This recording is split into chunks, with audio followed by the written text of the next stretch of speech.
You're listening to the OCD Stories podcast, hosted by me, Stuart Ralph.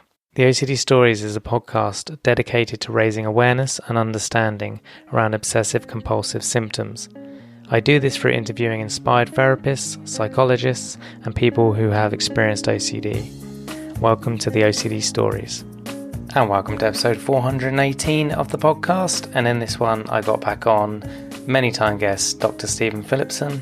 Steven is a licensed clinical psychologist who specialises in CBT for OCD. In this one, we talk about OCD in times of crisis, the terms of bloodlust and guilt thrill, character indictment OCD, feeling bad because you're not giving any attention to a crisis that is happening, or focusing too much on a crisis because it's triggering your OCD, and much, much more. We do discuss several crises that have happened or are happening, including wars, acts of terror, and things like the pandemic. So that may be triggering to some of you, so I just wanted to throw that out there as a consideration. Go into the episode with compassion and care for yourself. And thank you to NoCD for supporting the podcast. NoCD offers effective and convenient therapy available in the US and outside the US. To find out more about NoCD, their therapy plans, if they currently take your insurance, or to download their free app, head to go.treatmyocd.com/the OCD stories, or the link will be in the episode description. Thank you to all of our patrons for supporting our work. To sign up to our Patreon and to check out the other benefits you'll receive as a patron, please see the link in the show notes. So thank you to Steve for his time. As always, it was a pleasure speaking with him and hearing his take on things. And of course, thank you to you guys for listening. It means a lot. Without further ado, here is Steve. Welcome back to the show, Steve. Always a pleasure. It's nice to see you again. Yeah, it's good to see you. It's been a little while. And so, today, actually, before we get into the topic, just anything you want to share with all your fans out there? It's just nice to still be putting out information, contributing to the knowledge, education for the population. It's a privilege to work with the OC population, and I'm happy that you give me this venue to provide that information. Thank you. Yeah, we're happy you come on. It's always nice to chat with you. So, when I reached out to you about coming back on and said, have you got any topics? Or you actually had sent me this topic before, but, how people react with OCD react in times of crisis. And obviously there's a lot of crises around the globe currently. There always are, to be honest, but at the minute there seem to be a heightened amount. And of course, I guess crisis could also be defined as personal crisis. It could also be defined as a smaller scale, like we've got Storm Isha at the minute going in the UK, which is fairly strong winds in parts of the UK, probably no hurricane level like the States, but it's enough that there's severe weather warnings and all of that. So, of course, I'm sure that could then impact people with OCD quite a lot. So why bring this topic to me? Why do you think it's worth discussing? So in the year 2001, right after the 9/11 attack in New York City, at that time, the president of the OC Foundation, Patty Perkins, reached out to me and said, Steve, I need you to write an article on the way people with OCD are impacted by this type of a crisis. And I said, Patty, my articles take about 2 years to write in general. And she said, I need it in 2 weeks. I said, okay, I'll make you a deal. I'll give you the article in 2 weeks as long as you don't complain about how horrible it is.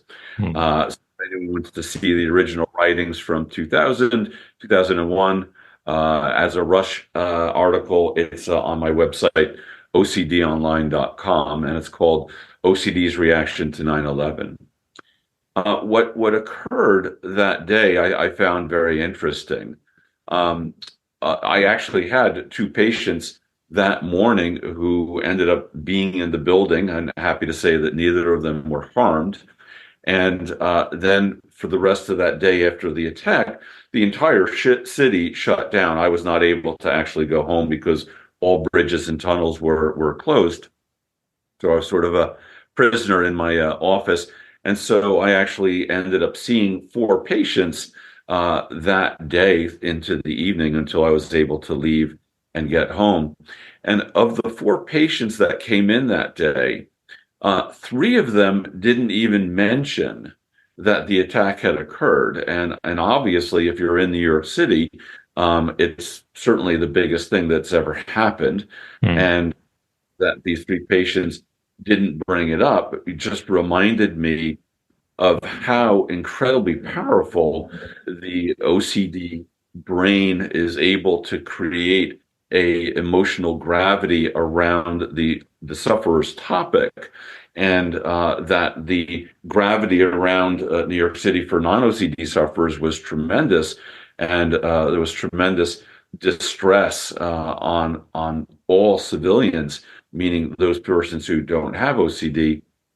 And I found, uh, generally speaking, that the patients that I saw and patients that I had subsequently were really not focused on discussing the way that 9/11 had impacted them or impacted those around Mm. them. But what instead they were just focused on is their original themes.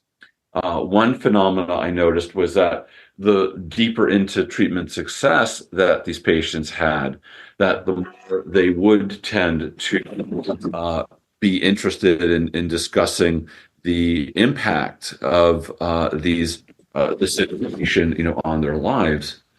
And then COVID came to the world, and once Mm.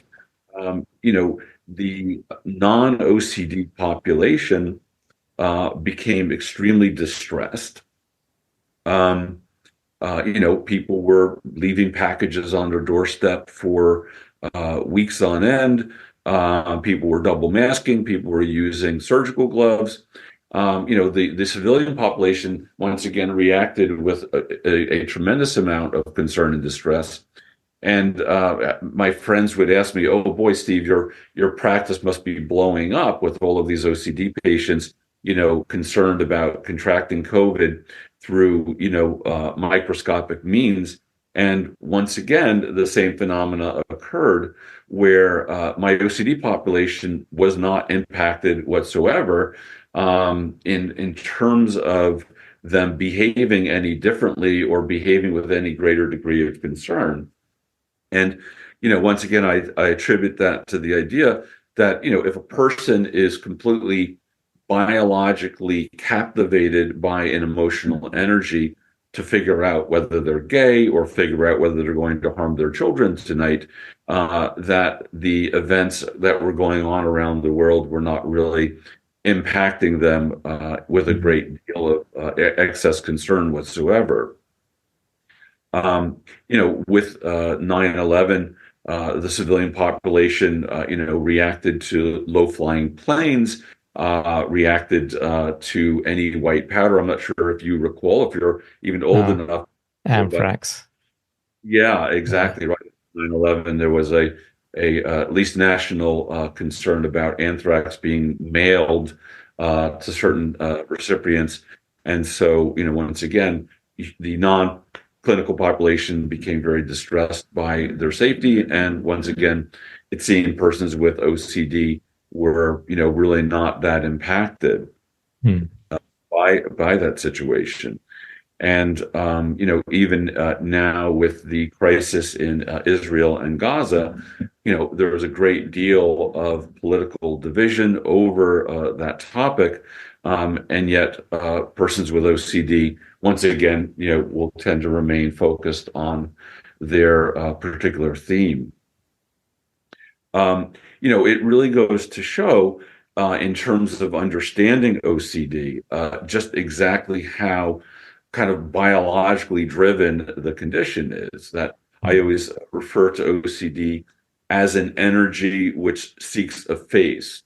And so, with the amygdala malfunctioning and sending these crisis signals to the brain, and then attaching these kind of brain manufactured themes, that all other topics around those energy infused themes really become much less distressing. It's not unusual that I've had OCD sufferers often say they'd rather actually have cancer than OCD because, cancer is this very discernible condition. It's very well known.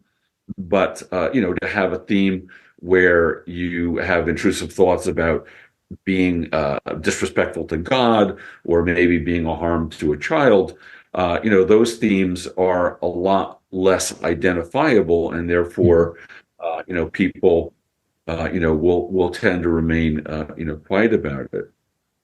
One phenomena that I did notice um, regarding these crises is a term referred to as bloodlust, or also referred to as kind of a guilt thrill. And so it's very much within human nature.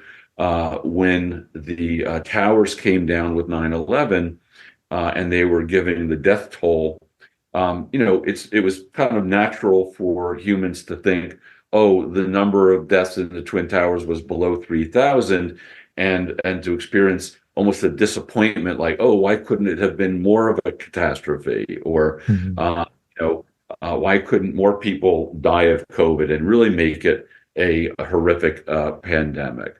And so, in that regard, for people who had that kind of natural human tendency toward those associations, people tended with OCD to experience an increase of what I refer to as character indictment.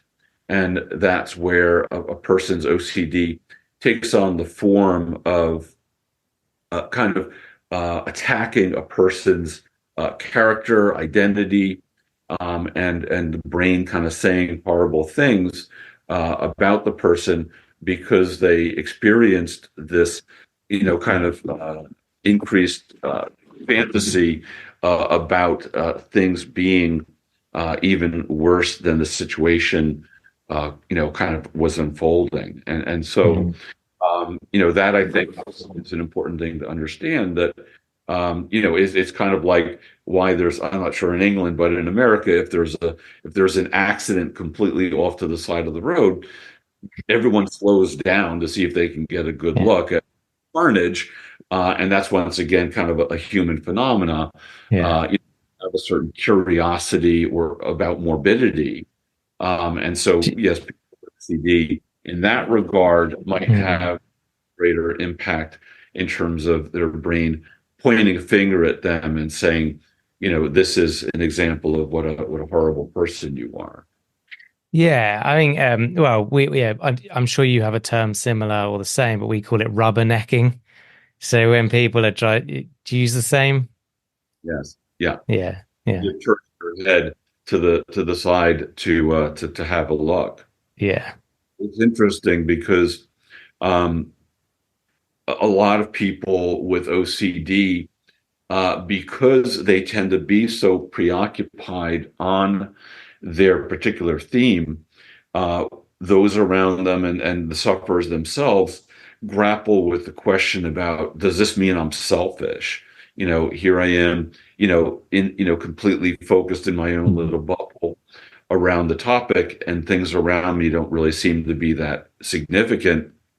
And so it's easy, I think, to be confused or misunderstand that this isn't in any way about selfishness, but this is about grappling with, a tremendous biologically generated crisis. And so, because you can't point your finger to the crisis, it's happening in a sufferer's head. It's difficult for those around them to really be able to empathize with the storm that's going on in the sufferer's world, and to be misunderstood as being self-centered or self-preoccupied, rather than being able to kind of recognize that this person is going through a tremendous crisis, but it's of a biological malfunctioning origin rather than something that's identifiable or empathically relatable.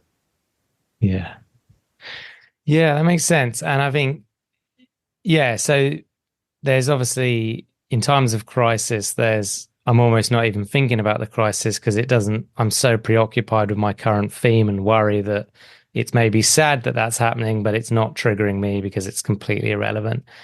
And then obviously, I'm sure there's the other side of that where, like in COVID, there was this obviously surprisingly, people with OCD didn't seem as triggered as we thought they would have been. But then, now I'm seeing with my children and adolescent population, especially the teens that were maybe still children or early teens when COVID was happening, that was almost the birthplace of their OCD. Like, so at least for that generation, there was also the crisis triggered the OCD or made the OCD worse. So I think it can go both ways, right? Like you're saying, the preoccupation where you're shutting everything out because I'm worried about being a serial killer right now. So COVID has nothing to do with my worries. And and then there's the hyperfixation on the crisis where that almost becomes the OCD, which That's a really good yeah. point. It reminds me, um, in terms of a lot of the sequential movement of the OCD topics. When I first started working with OCD in the mid 80s to late 80s, persons' contamination themes centered around predominantly herpes. Herpes is a incurable STD, and there's tremendous amount of stigma around herpes. And so, herpes obviously is transmitted through sexual contact, and persons with OCD, would become concerned about contracting it from a doorknob or a light switch, areas or even a toilet seat, areas that are not known to be transmitters of STDs. But then when AIDS broke out in the late 80s and early 90s, herpes became, kind of set aside. And so, but the element of OCD isn't the nature of the actual existence of the disease, but really more the anxiety associated with these really, kind of statistically microscopic chances of contracting it. I always use the example, someone says to me, oh, might I be a danger to my children? I say, you're as much of a danger to your children as the chances of you and I catching AIDS from touching a doorknob. And so non-contamination sufferers, look at the idea of contracting diseases from a doorknob with, little to no concern whatsoever. People with OCD who are concerned about more of an obsessional theme, can really see other themes of OCD as being, ludicrous, irrelevant, and non-substantive. But so it was interesting that the theme from herpes to AIDS gravitated with the notoriety of the issue.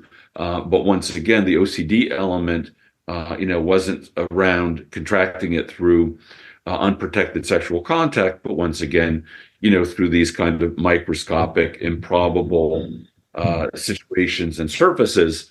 And so, you're talking about, COVID. So I think it's been pretty well established that COVID isn't so much transmitted by objects.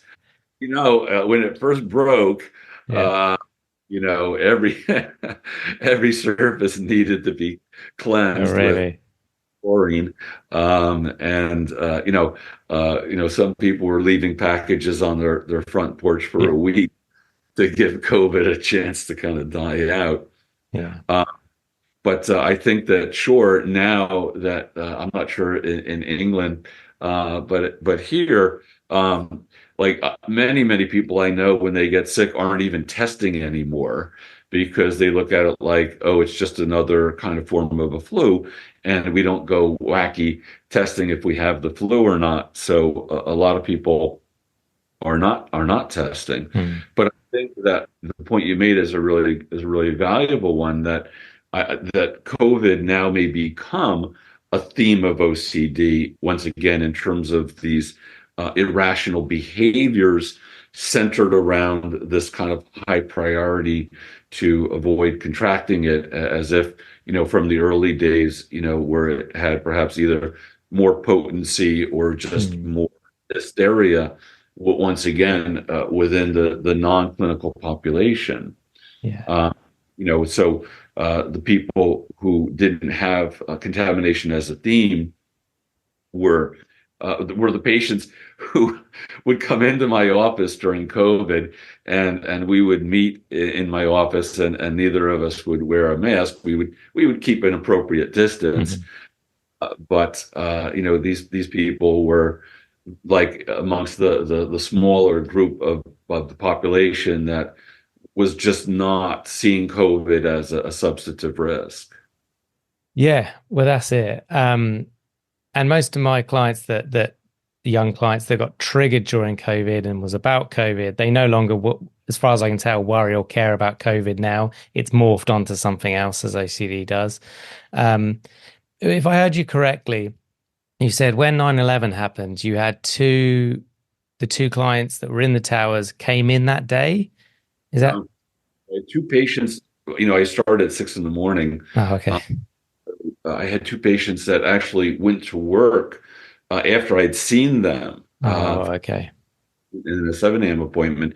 And both of those patients worked in the Twin Towers. I didn't even know that until Mm, after they came in, and one was on the 50th floor of the first tower, and the other one was on, I think, the 12th floor of the second tower. So both of them sort of easily evacuated, although if I had said to the first patient, walking down 50 flights of stairs was easy, she would have kicked me. But mm, happily that both of them were safe. yeah. Uh, they were upset by the incident, but once again, they didn't really have any trauma post the Mm, incident because their brain was formatted on their OCD topics. Um, One being contamination and the other being ROCD, what were her feelings toward her husband. And, mm, it was tragic and they were not happy that it had happened, but, they were just happy that they got out alive and unharmed, and just really continued to focus on their OCD recovery rather than, processing the incident. But it yeah. was the four patients that I saw after the incident who came into my office. Out of four, three of them sat down and just started unpacking their OCD theme and didn't even mention that, as I said, the greatest catastrophe to New York City, Mm. occurred, and they didn't even bring it up. Yeah, which is, because I was 13, I think, when that happened, and I remember coming in home from school because we're obviously 5 hours ahead, maybe 6 hours at that time, I don't know, and seeing, so it was still the morning for you guys, and for me it was 3, 4 p.m. And even I remember how shocked I was by that, and how even at a young age serious I knew it was. So that really says something about the OCD brain of, because you'd think most people, especially if they're in the towers, even if they weren't, they were just from New York City, would probably want to come into therapy and be like, forget OCD, I just need to talk about this. Even if I'm not traumatized, I just need to process this ginormous event that's happened. And I imagine even probably people in England did that with their therapists. Like, what the hell's going on? I need to think and talk about this. So I think that really says something, right, about how preoccupied people with OCD can be on their themes. And it's not that they don't care. It's Right. just And I they just don't. want Yeah. to offer a slightly different twist on the phrase you just said, Okay. you know, being preoccupied rather than the theme having so much gravity that it Mm. pulls people in. Yeah. Um, that goes to the point about, are people with OCD, more selfish? I would say, you light up that amygdala fuse in any human, Yeah. and you're going to get that preoccupation Yeah. based on biological gravity, not based on a person's personality or proclivity. it goes to one of the reasons that I hate the concept that when people say, like, oh, people with OCD, as if they represent some differentiation within the population, like, oh, people with OCD are more meticulous, or people with OCD, are more into ordering and things of that nature, or even things like people with OCD are less into risk taking. I think those statements are extremely ignorant. And most research that I'm aware of doesn't really show a tendency for, people with OCD to Mm. being any different than the general population, other than, that their amygdala, has an imbalance in it. And so it creates an inspiration to behave in highly irrational ways. Um, but that it doesn't change a person's core nature. It doesn't change a person's kind of authentic identity in any way. It just Mm. unfortunately creates a layer of distraction above the person's kind of authentic uh, tendencies, authentic values, and it creates an artificial shift of one's agenda and priorities, but are not reflecting in the person's actual, kind of value system. Yeah. Yeah. Really good point. Really good point. So with the term bloodlust, just so I understand it correctly, am I right to say that that's the fascination some people have with like, yeah, tragic events or Some people, I think it's most people, what's that? most people. Yeah, I think it's most people. Yeah. I think that I think reality television shows are as popular Mm. as, so that us everyday humans can watch the trials and tribulations of other real people. These aren't acting, and I think there's a certain degree of both empathy and fascination, at the challenges of other ordinary humans. And so it's sort of just a funny characteristic within our species. But I think that because of the ignorance about that, that it is so common, I Mhm. think that can generate, particularly for people with OCD, where, as I mentioned in the podcast that we gave regarding OCD six emotions, that guilt, Mhm. can be such a powerful manipulator within the umbrella of OCD. And I think that's, one of the, remaining, kind of mysteries in terms of the incredible diversity of emotions that OCD can artificially generate, not based on an authentic value system, but based on the brain's malfunctioning. Yeah. Yeah, good point. I think that's just why I wanted to clarify that term because I'm sure, like you're saying, a lot of people feel guilt or shame of why did I watch that? Why did I look? Why did I, and I Googled something recently or YouTubed it because I was fascinated by it, obviously deeply saddened by it, but there was a curious part of me. I didn't beat myself up because it wasn't attached to my OCD or anything, and I wasn't ashamed therefore. Although I guess there probably was still part of me of like, oh, why did I watch that? But I also have a friend who, when I lived with him at university, he was watching, it's not funny. He was watching something that is a particular death at the time. And I'm like, why are you watching that? And he was so drawn to it.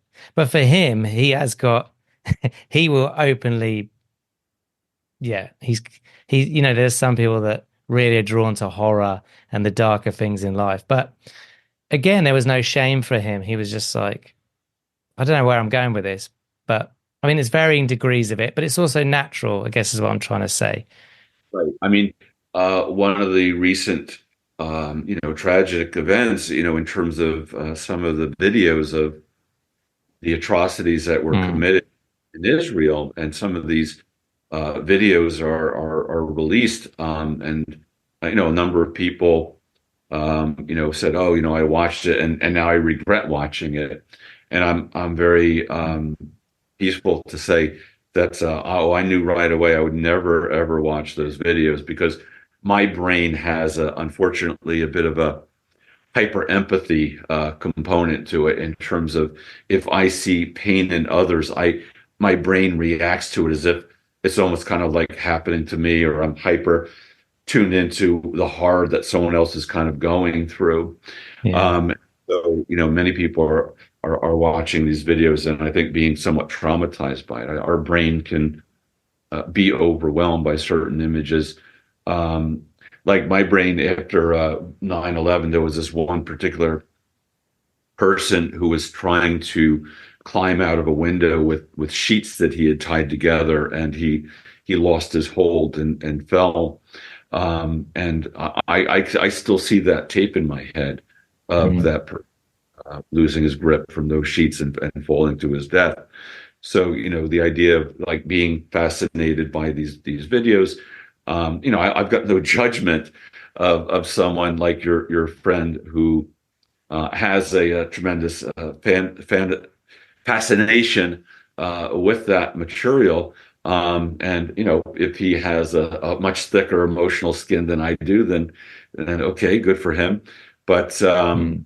I mean, I have a very thin skin when it comes to witnessing other people's pain. Yeah, yeah, you're right. I think he has changed a lot over the years. He's not as he was back then. But yeah, but that's why you're a therapist. As am I. It's hard.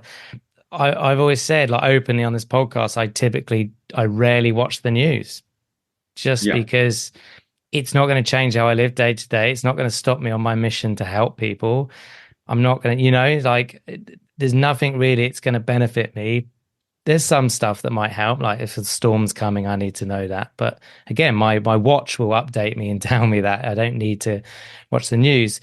Um, but again, with like you say, with Israel, and I know someone, I won't name names, but who's very sensitive soul, and they get pulled into the news cycle quite a bit, and I've obviously been seeing stuff coming out of Gaza or reading certain stories and some of the horrors there, and you can see how it affects this person I know, and how I would say on the verge of traumatizing them. Like it's they're almost panic attacking about it because they're reliving those images in their head, like you said.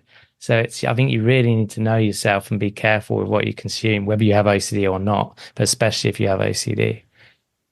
Yeah, it reminds me that there's a certain subset of my caseload that I think actually has a obsession about being almost drawn to the news and watching, the unfolding events as if they need to almost like be the first to know what happened next. To me, you say you rarely watch the news. I actually never watch the news Mm. or read newspapers. Some people they they'll tell me about some event or they'll ask me about an event, and I'm like, what? And they're shocked. They say, Steve, when you leave the office, you just crawl under a rock. How can you be so uninformed? And like I to me, I try to preserve a peaceful mind, and I think the news is designed to, kind of create um, a very gravitational pull toward being a consumer and being preoccupied so that you can be frightened or be sold some products. So mind getting my news from patients. And I'll sometimes say, okay, I don't want to hear any more. Mm. Uh, like if they talk about what's going on with the atrocities. And it's not that I don't want to be sympathetic, but once again, I ask myself, in my own little fiefdom in working with patients in the city, I don't really have that much impact. I sometimes give to charities, in that regard, to provide support, but in terms of my needing to know the moment to moment unfoldings or anyone, unless that's what their career is centered around. But I think it can be, and that, go from being an idle concern or curiosity to being a preoccupation, Mm. and creating almost like an addiction to watching the unfolding events and being the first to be informed. Yeah. Yeah. Yeah. I mean, I feel like there's a whole podcast here just on the news and about the amygdala and all of that. It probably craves the news, right? That it's looking for danger, and therefore the news is a great place to be checking. Are we still safe? Um, and if you believe the news, probably not. But uh, yeah, but like you said, the news, they all have agendas, right? And it's like, take it with a pinch of salt. Um, just looking at my questions. I guess a question I had was like ERP during times of crisis. Because I can imagine where it's a personal crisis, someone in your family's got cancer, you've got cancer, or I don't know, you're being evicted, or whatever it is, or where it's a worldwide crisis, Russia, Ukraine, Israel, Gaza, you name it, a big hurricane that's come in. What any advice for staying focused on the treatment plan during these times? Because I imagine some people do get distracted and think, well, my treatment plan just isn't important right now because there's this horrible conflict going on. Or was that something you even see or not? Um, I guess for those that are being pulled into the crisis, not those that aren't. Um, I would generally say that, just based on the idea for this podcast in the first place about how people with OCD, will tend in this regard to being artificially focused on their theme. So in that regard, I guess I've found it to not really be that interfering with OCDs. And I've had some patients, unfortunately, who have been diagnosed with cancer and or even MS. And once again, true to form, they mention it. They talk about their treatment, and then they get right back into their OCD theme. Mm. So it's kind of in terms of treatment effect, in terms of treatment benefit. I see it as a positive thing. It really allows the person to remain focused. Although, I will, bring up, topics that I think are potentially clinically relevant. Um, it's almost like pulling teeth to say, hey, we're talking about your OCD, but you've got significant issues in terms of, let's say, dating or, in your business or Mm. business communication, and so, I tell people all the time, I don't treat OCD, I treat humans who have OCD. And, Mm. all of us humans, I think it's really important that we strive to live a balanced life and to make sure that we put efforts and energy and engagement in a multitude of factors in our life. Humans, we have our our education, we have our relationships, we have our hobbies, our friends, sometimes religion. There are a very finite amount of themes that we tend to give relevance to as humans. But even so, it's still very important that we devote some time, in diversifying, our balance, even though the OCD's gravity says, other than this topic, nothing really matters. But it is important.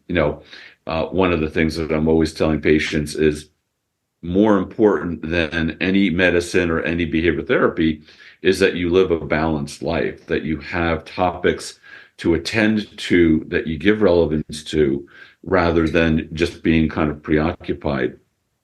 I had a patient many years ago who came in and said, I took time off from work so I could just focus on my OCD treatment. And I said, if there's any way that you can go back to work immediately, that's what I would suggest doing.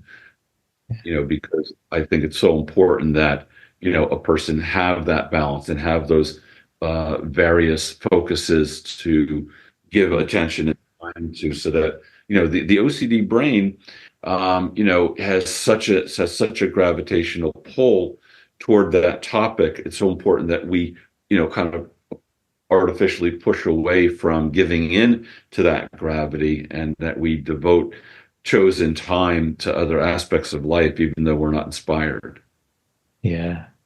Really good point. And interesting on the holiday thing or vacation of because if that person was burnt out and needed rest, there would have been nothing wrong with that as long as I'm taking a week off, 2 weeks to obviously focus on OCD, but also I want to go see this, do that, catch up with this person, go to that museum. Then it's more like, well, I'm living my life. I'm not just taking it just to focus solely on OCD, like you said. Um, yeah, really interesting. So I guess before I ask you anything else, is there anything else you want to say on this topic?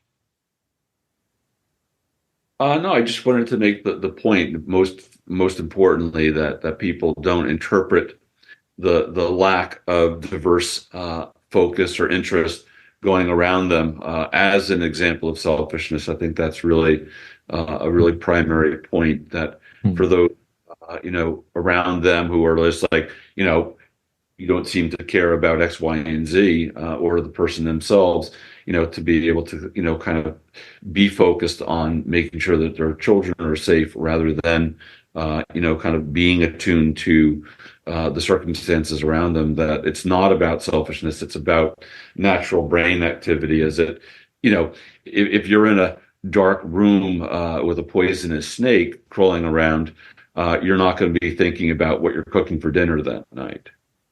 Yeah. Yeah, that's a good point. And I think in addition to that, if you're not paying attention to certain crises, not even because of OCD, just because it will be too devastating for your psyche and personal well-being, and you're not paying attention to them for that reason, then don't let people call you selfish for that reason either, because you're doing what's right for you. And I've been called that before because I didn't want to think about certain things. It's not that I didn't care. It's just if I paid attention to it, it would be too much. Um, yeah. So I just Well, I'm throw that sure in. someone had that ignorance Yeah. to just understand that. I guess it's easy to, if you don't, I mean, so few people understand OCD. If you don't have anxiety, it's so difficult to appreciate the incredible vortex of singular focus that anxiety creates. Um, Mm. I'm happy to say with my 3 or 4 DPD, DPR, depersonalization, derealization experiences in my life, it gives me a really um, strong ability to empathize with. I remember in that zone, I only wanted one thing, to get Steve back, and Mm. in my initial panic to achieve that goal, obviously I went deeper into the hole. And it wasn't until I was just like, okay, this isn't my department. I'm not going to fix this. I'm just going to let the storm come and go, that my Yeah. brain kind of reformatted itself back to good old Steve, feeling like good old Steve. So I definitely appreciate that this isn't about selfishness. This is about Yeah. survival. Yeah. There's a wonderful saying when people talk about things that are extraneous to the crisis. They say it's like rearranging the chairs on the Titanic. You really only want to be thinking about one thing. Getting on a lifeboat, you don't want to be thinking about how the deck chairs on the deck could be arranged in a better way. And so Mm. I think that's a very poignant saying to, what the inner world of an OCD sufferer is like, who's going through this kind of biochemical crisis. Yeah. Yeah. It's a really good point. I like the Titanic analogy. Yeah. I bet if someone was doing that during the Titanic, they were seriously shut down and not paying attention to what mattered at that moment. Hopefully none of them did that. But so let's think. Okay, so side note now, you've got a billboard in New York City. What do you want written on that billboard? Are we talking about OCD or life in general? Anything in the world. Okay.